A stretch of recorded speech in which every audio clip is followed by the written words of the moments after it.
Алла Тағала не дейді? Екеуінің біреуі қолында қартайса, ата-ана жайлы айтып жатыр.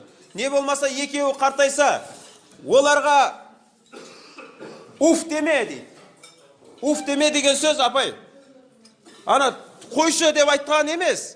Айтқанын істеп бара жатып, ту деп айтпа дейді. Рахаттанып істе оның жұмсаған нәрсесі. Неге? Жақында сені сондай жұмсайтын адам таппай қаласың. Өте жақында сен сол адамнан айырыласың. Сол кезде отырасың дейді. Мә, осы мамам үйтіп айтқан кезде бүйтпеп едім, бүйткен кезде үйтпеп едім деп отырасың дейді. Сол үшін оның айтқан сөздерін рахаттанып істе дейді.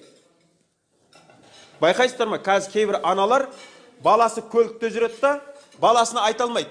Пәленше жерге барып келейікші деп айта алмайды да, өйткені анау шаршап отырмын, қолын тимейді деп жіберуі мүмкін да. Сөйтеді да, тыныш таксимен барып келе береді, дырылдады.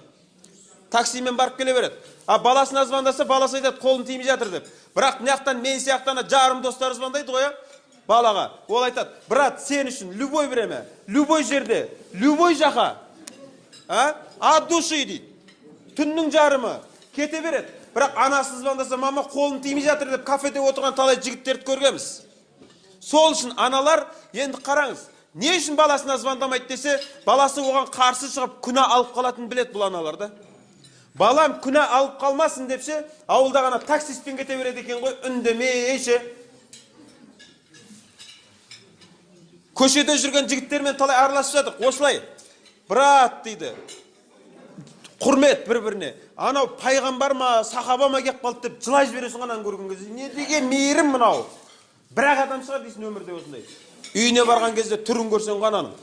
Мамасына, әкесіне қарап, отсаңызшы, әкеп беріп отқан жеді отсаңызшы деген кезінде бар ғой, ондай адамдармен дос болмаңыз. Өзінің анасының қадірін білмейтін адам, әкесінің қадірін білмейтін адам, сенің қадіріңе жетпейді. Ол семен дос болып жүрме, онда саған, сенен оған бір нәрсе керек болып тұр.